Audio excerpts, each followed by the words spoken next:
The message came on an ordinary Tuesday. Admiral John Carter sat in his office at United Earth Space Command headquarters, reviewing reports from the outer colonies. The summer sun streamed through his window, casting long shadows across his desk. He took a sip of coffee when his computer screen flashed red. "Admiral, we've detected an unusual signal from beyond the Kuiper Belt," said Lieutenant Ryan Parker through the comm system.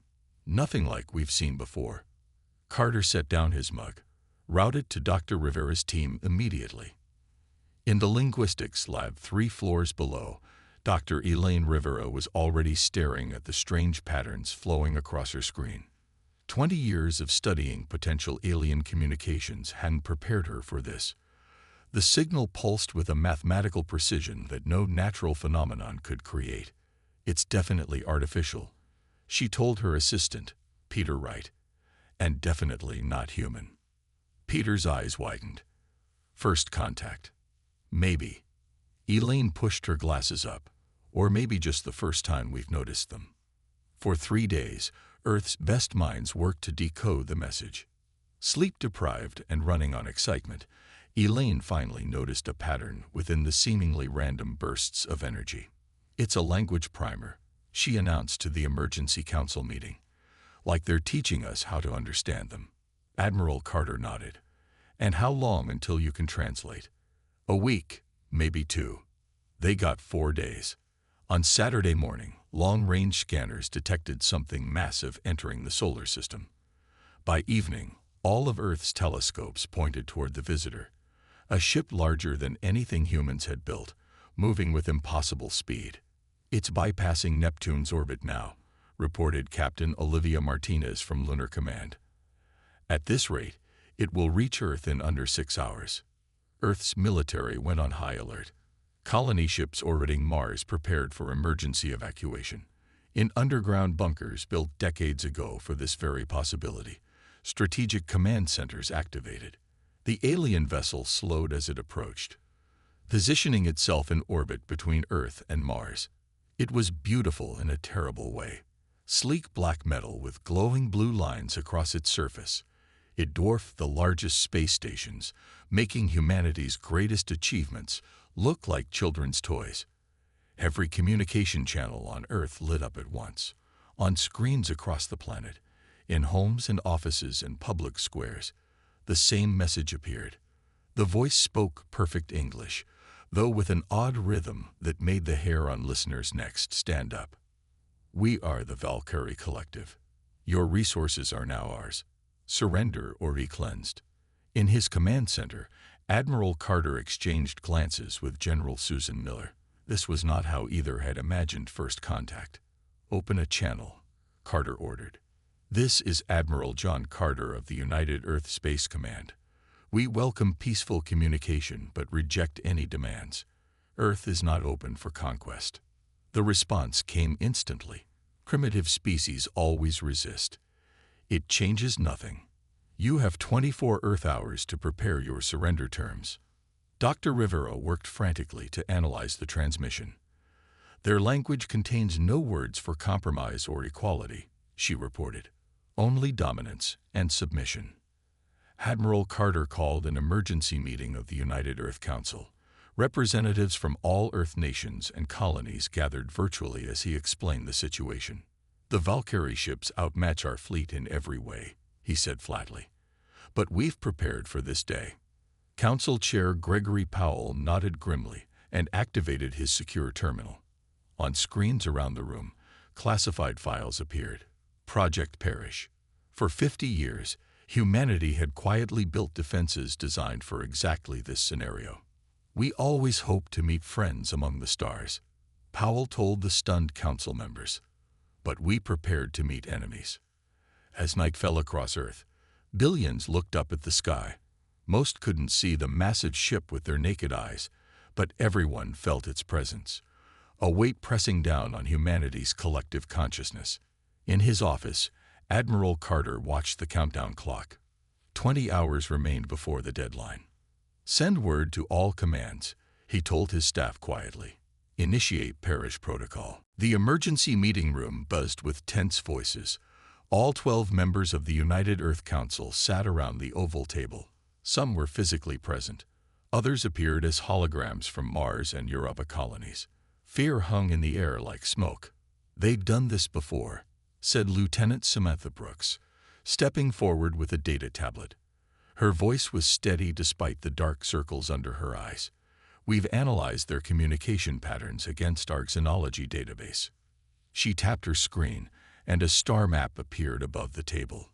Several star systems glowed red. The Valkyrie have conquered at least 17 other civilizations in the last century. None survived as independent species. Ambassador Lisa Morrison shook her head. Her silver hair caught the light as she moved. "Then negotiation is pointless. They've never accepted peaceful coexistence." "Never," Brooks confirmed.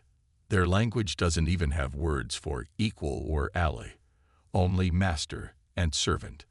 Council Chair Gregory Powell stood up slowly. He was old now, his back slightly bent, but his eyes remained sharp. "Perhaps it's time I shared something with this council, something few people know." He pressed his palm against a reader. The lights dimmed, and a new set of images appeared. "During our first Mars mission in 2099, we found something buried under the polar ice. Not Martian artifacts, something else." He showed them images of a small damaged spacecraft, something that had been watching us. Gasps filled the room. "Since then, we found similar observation devices throughout our solar system, alien technologies far beyond our own. We realized we were being studied, perhaps as prey." Admiral Carter nodded. "That's when we created the Parrish Protocol, a last resort defense system designed to protect humanity against superior forces." Powell continued, "For 60 years, we've been preparing while appearing harmless, building defenses that look like civilian infrastructure, developing technologies specifically to counter the ones we found." General Kevin Diaz, a man with a hard face and harder eyes, spoke up. "We have 3 options. Try negotiation, knowing it will fail. Surrender and face extinction as a free species, or activate the full Parrish Protocol." Morrison leaned forward. "Diplomacy should always be our first option." "I agree," said Carter.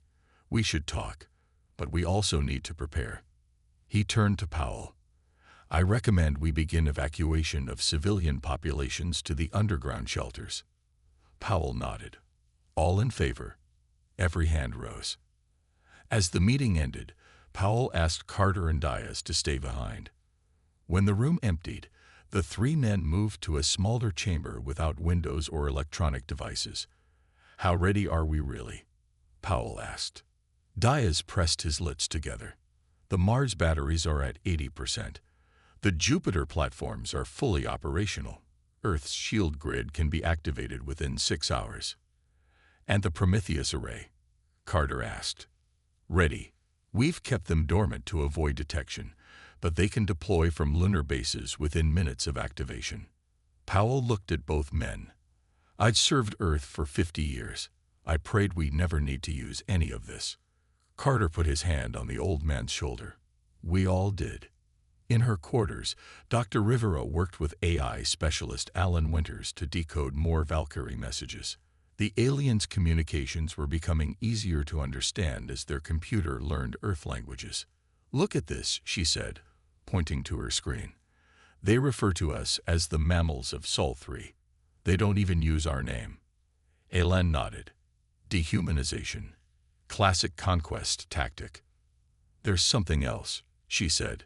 "References to their ship design and shield frequencies." She sent the data to military command with a priority flag. Across the solar system, human military vessels quietly changed positions. On distant moons, hidden weapons platforms powered up. Beneath every major city on Earth, massive shelter doors unlocked for the first time. And on the Mars colony, Captain Olivia Martinez received her orders. Her small fleet of ships, disguised as cargo haulers, would execute the first phase of humanity's response. Operation Mosquito was about to begin. Martinez looked at the alien mothership through her viewport. "They think we're weak," she told her crew. Let's show them how wrong they are. The neutral station hung in space between Earth and the massive Valkyrie ship. It was small and plain, a simple structure built in less than 20 hours. Inside, a single room contained an oval table with chairs on opposite sides. Ambassador Lisa Morrison stepped through the airlock with 4 team members. She wore a simple blue suit, her only decoration a small Earth pin. Despite her calm face, her heart pounded. No human had ever been this close to alien life. Remember, she told her team quietly, whatever happens, the signal must be sent. The far door slid open. Morrison fought to keep her expression neutral as the Valkyrie entered. They were tall, nearly 7 feet, with blue-gray skin that seemed to shimmer. Their faces had 4 eyes set in a diamond pattern. They moved with a strange grace that made them seem almost liquid. The leader wore elaborate armor with glowing symbols. "I am Commander Zex Toll," he said in perfect English. His voice had an odd echo. "I speak for the Valkyrie Collective." Morrison nodded. "I am Ambassador Lisa Morrison. I speak for Earth and her colonies." Zex Toll sat without being invited. His 4 eyes blinked in different patterns. "I will accept your surrender now." "We haven't come to surrender," Morrison said. "We've come to understand your intentions and explore peaceful options." The Valkyrie made a sound like stones grinding together. It took Morrison a moment to realize it was laughter. "Peaceful options," Zex Toll repeated. "All primitive species begin this way. You will learn." He leaned forward. "Your world has resources we need. Your people will serve or be removed. This is not negotiable." Morrison kept her voice steady. "Our scans show your ships are powerful. We don't deny this. But there are better ways than conquest." "Better." Zex Toll's upper eyes narrowed. "We have conquered 17 worlds. Each believed they were special. Each fell." He waved a 6-fingered hand dismissively. "You are primitive mammals who only recently learned to leave your atmosphere. You have nothing that can harm us." Morrison studied him. This matched what their intelligence had predicted.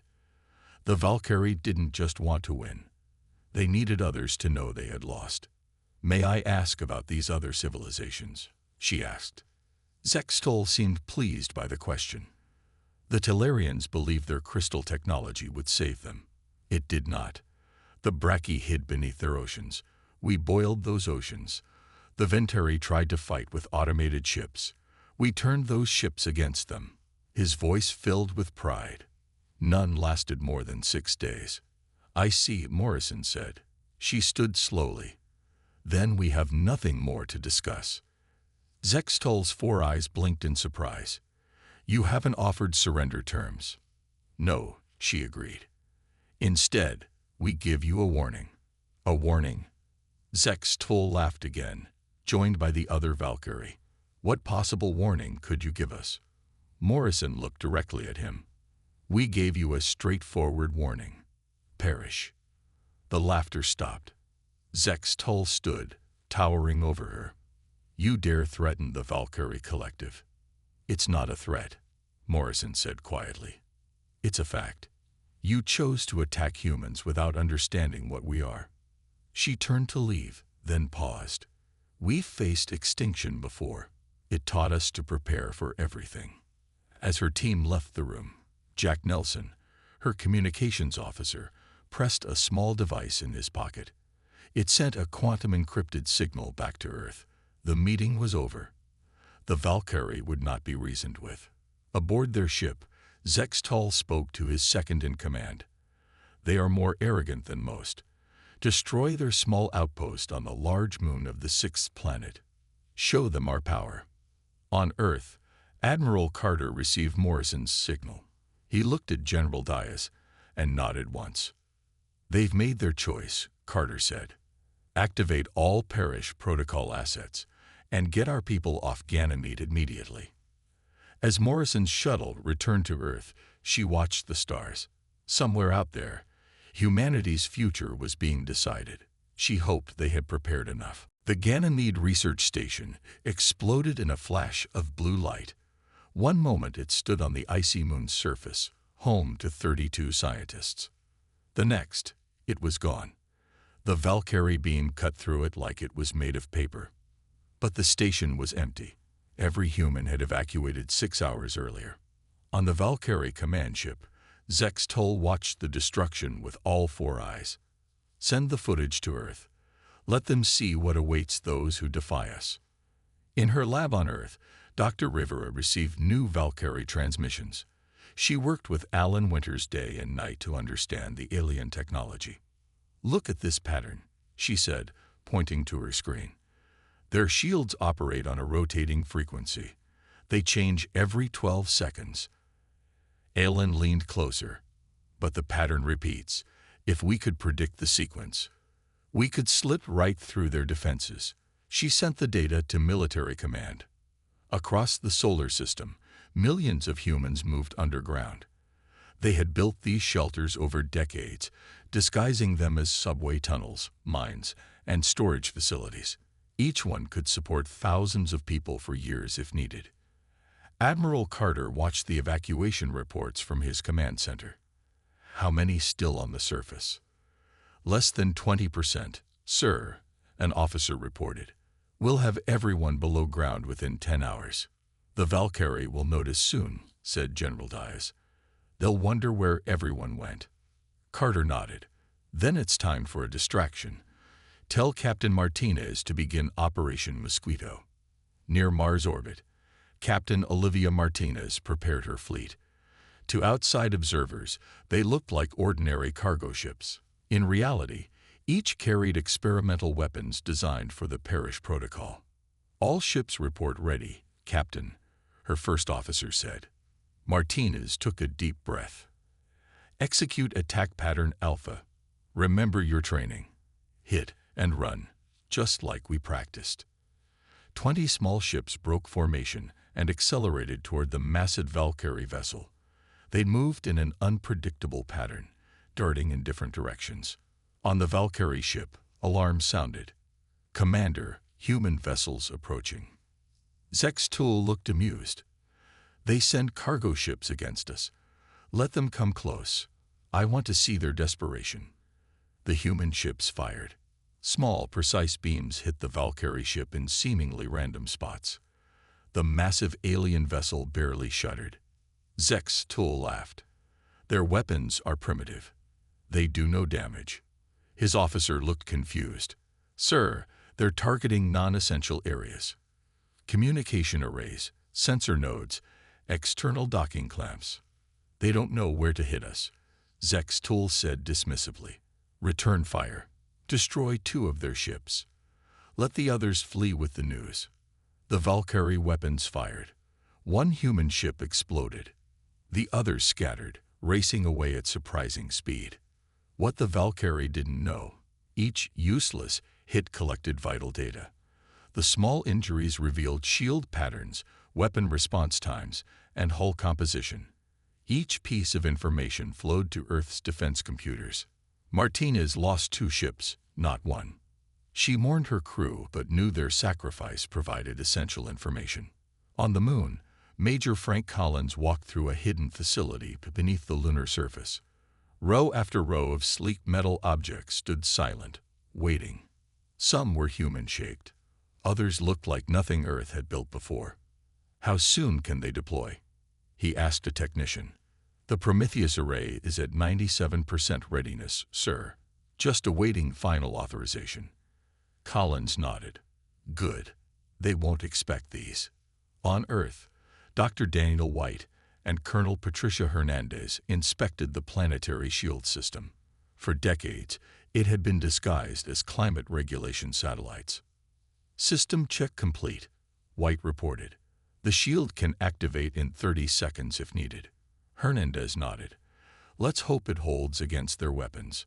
The Valkyrie Supreme Commander entered the solar system 3 days after the Ganymede attack. His ship dwarfed even the massive vessel already in orbit.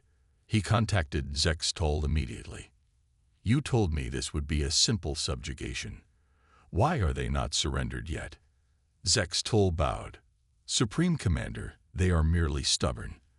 Their resistance is pathetic. I will crush them within days. The Supreme Commander's 4 eyes narrowed. "See that you do. I dislike wasting time on primitive species." On Earth, Admiral Carter received word of the new arrival. "It's time," he said to his staff. "Send the message to all commands." The Parish Protocol enters Phase 2. Deep beneath the lunar surface, Major Frank Collins stood before a wall of screens. Each showed different views of the solar system. The largest displayed the 2 massive Valkyrie ships, now orbiting between Earth and Mars. "Prometheus Array Activation Sequence Initiated," announced the base AI. "All units powering up." Collins watched as thousands of lights turned green on his display. All around him, technicians worked at their stations. Nobody spoke above a whisper. They all understood what was happening. "Sir," said a young lieutenant, "all units report ready." Collins nodded. "Begin deployment sequence." Across the far side of the moon, hidden doors slid open in the lunar soil. From these openings rose thousands of objects. Some were shaped like humans, but made of metal and advanced composites. Others looked like small spacecraft. All shared one feature: adaptive combat AI developed over decades, specifically designed to fight the Valkyrie. On Earth, Dr. Daniel White and Colonel Patricia Hernandez stood in the primary shield control center. The room was buried half a mile beneath Denver. "Satellite grid reports all units operational," said White, checking his screens. "Energy reserves at maximum." Hernandez spoke into her comm. "This is Shield Command. All stations prepare for activation on my mark." Around the planet, 200 disguised satellites shifted position. For years, the world believed they regulated Earth's climate.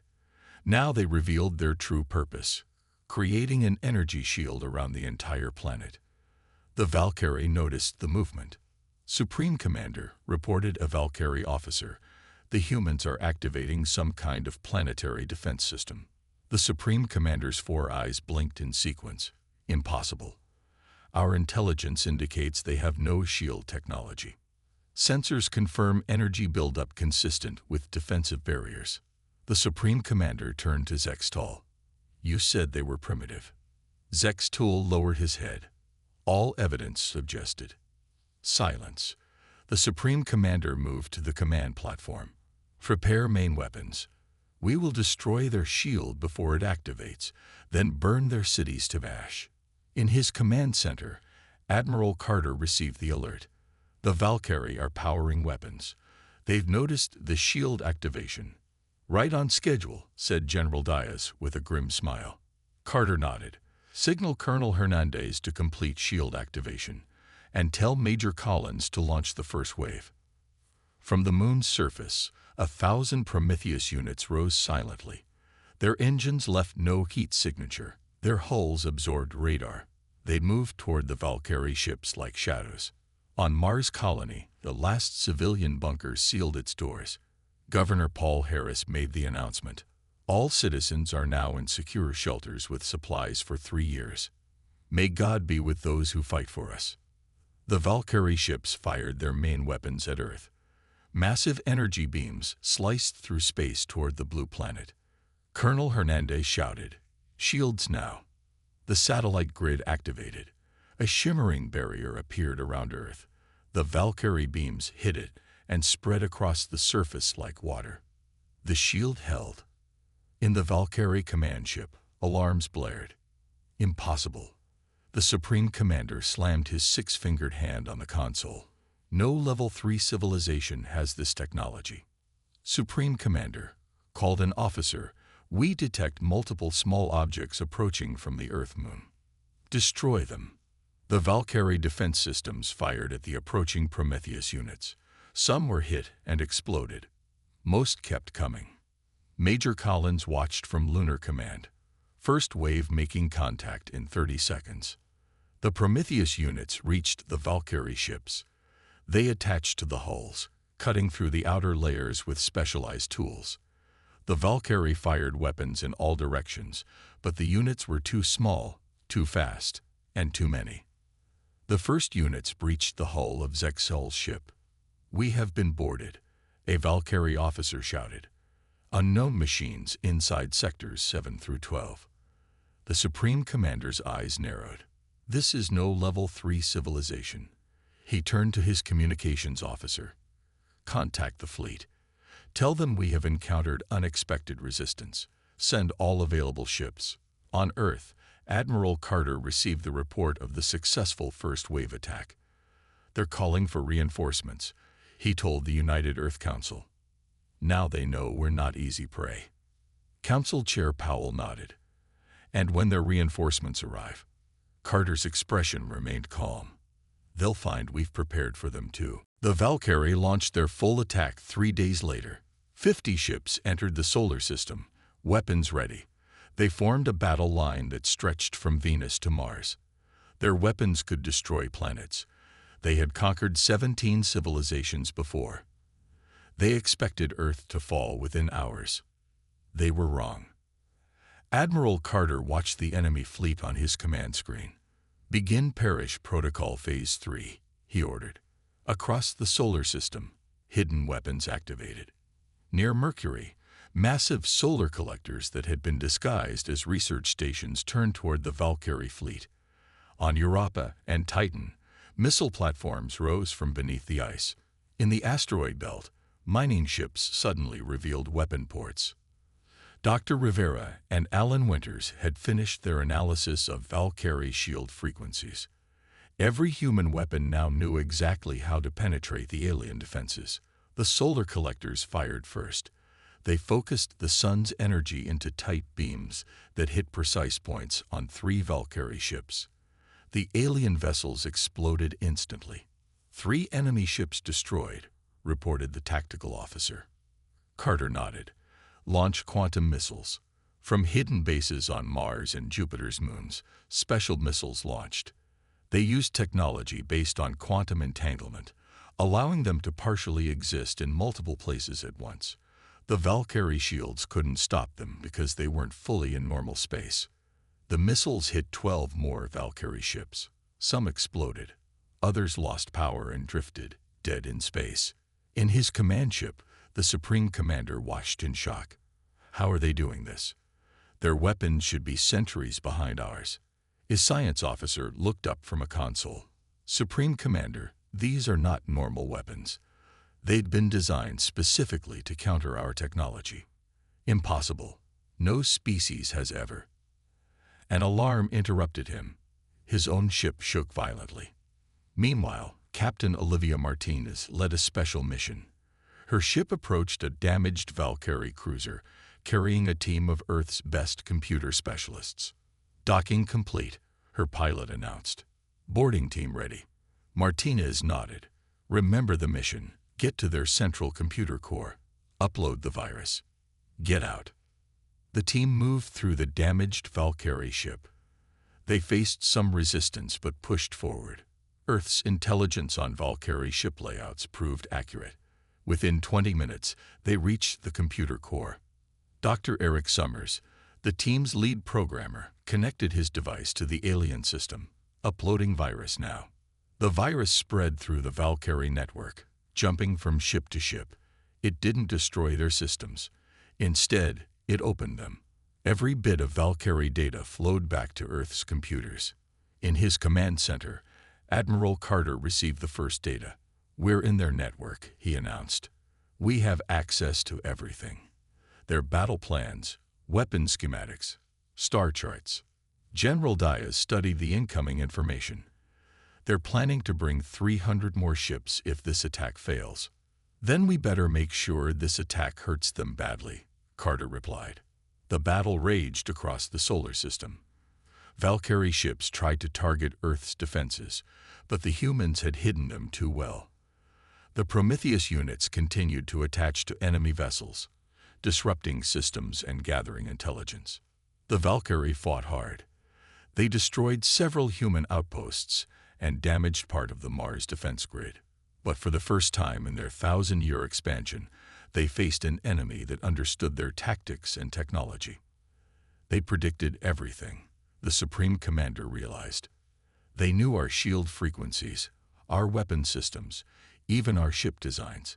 He turned to his second-in-command. How is this possible? On Earth, Council Chair Powell addressed emergency session. For generations, we prepared for this day, he told them. We found their scout ship in Antarctica a century ago. We learned their language, studied their technology, and built our defenses to counter their specific weapons. The battle continued for hours. The Valkyrie lost ship after ship. The humans suffered damage but held their ground. Finally, the Supreme Commander made a decision. Order all remaining ships to fall back to Rally Point Omega. We need to reconsider our approach. Admiral Carter watched the enemy retreat. They're pulling back, he announced. First round goes to humanity. But everyone knew this was just the beginning. The real test would come when the full Valkyrie fleet arrived. 3 weeks after the first battle, the Valkyrie Supreme Commander requested a meeting. His message was simple. We wish to understand. The meeting took place on the same neutral station where Ambassador Morrison had delivered Earth's warning. This time, Admiral Carter attended with Dr. Rivera and General Diaz. The Supreme Commander entered with 2 guards. He looked different from Zextol, larger with darker skin and elaborately carved armor. I am Supreme Commander Korthal of the Valkyrie Collective, he said. His voice was deeper than Zextol's. I have conquered 32 worlds in my lifetime. None have ever repelled our first attack. Carter nodded. I am Admiral John Carter of Earth. We did not want this war. Yet you were prepared for it. Korthal's 4 eyes studied the humans. How? Carter looked at Dr. Rivera, who stepped forward. 116 years ago, we found something in the ice of Antarctica, she said. A small ship, damaged but mostly intact. Inside were the bodies of 2 Valkyrie scouts. Korthal's eyes widened slightly. Impossible. We sent no scouts to your world a century ago. We dated the wreckage. Rivera continued. The ship crashed over 400 years ago. The Supreme Commander went very still. The lost expedition from the time of expansion. Yes, we studied that ship for decades. We learned your language, your technology, your tactics. Everything we know about the Valkyrie came from that ship. You've been preparing for us specifically, Korthal said. It wasn't a question. Carter nodded. For generations, while we explored space, built colonies, and advanced our technology, we always kept one goal in mind: to be ready when you came. Korthal turned to his guards. Leave us. After they left, he spoke again. You have weapons designed specifically to counter our shields. Ships built to exploit weaknesses in our hulls. Computer viruses tailored to our systems. He paused. You chose us as prey. No, Carter said firmly. You chose us as prey without realizing we had been studying you as our predator. The Supreme Commander was silent for a long moment. In all our history, we have never encountered this situation. He looked at each human in turn. What do you want? The same thing we wanted from the beginning, Carter said. To be left in peace. You asked the Valkyrie to retreat. To admit defeat. Impossible. Dr. Rivera stepped forward again. Supreme Commander, we've studied your history. The Valkyrie began conquering other worlds because your own was dying. You needed resources, places to live. Korthal's eyes narrowed. You know much, human. We know you've continued conquering out of tradition, not necessity. You have enough worlds now. Enough resources. The Supreme Commander stood straighter.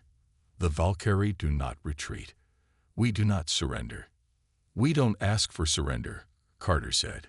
We ask for recognition. Recognize Earth and her colonies as sovereign and agree to non-aggression. In return, we'll share some of our adaptations of your technology. Korthal's 4 eyes blinked in sequence. You would share knowledge with us. After we attacked you. We prefer trade to war, Carter said simply. Always have. The Supreme Commander studied them. I must consult with the High Council. This is unprecedented. As he turned to leave, Carter spoke again. Supreme Commander, our warning stands. If you choose to continue this war, we will finish it. We never sought battle with the stars. but we have always prepared to finish one. After the Valkyrie left, General Dias turned to Carter. Do you think they'll accept peace? I don't know, Carter admitted, but they now understand we're not like the others they've conquered. Back on his ship, Korthal reviewed all data from the battle. One fact was clear. The humans had managed to do what no other species had accomplished. They had studied the Valkyrie before being discovered and prepared accordingly. Begin withdrawal of all ships to the outer system, he ordered.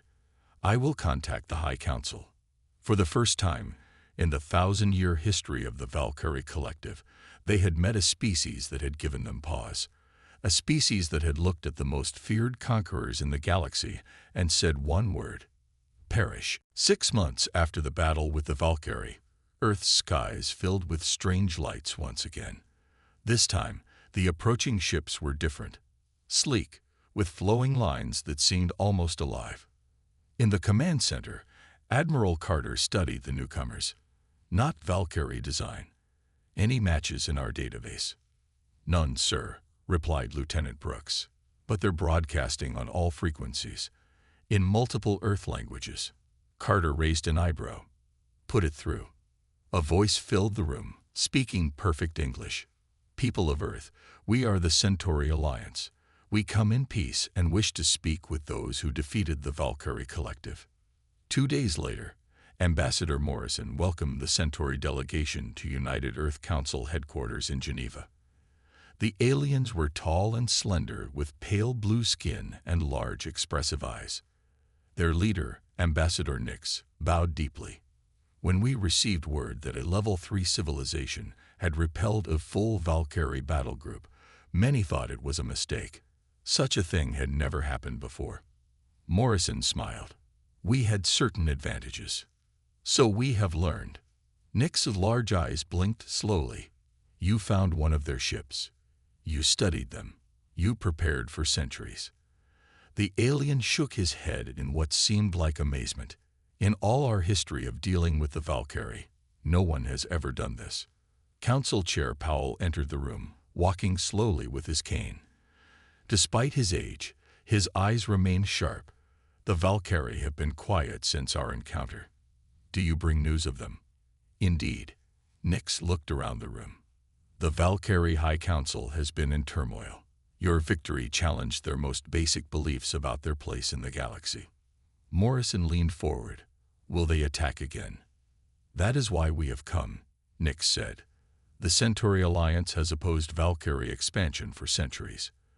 We fought them to a standstill in our sector, but never truly defeated them.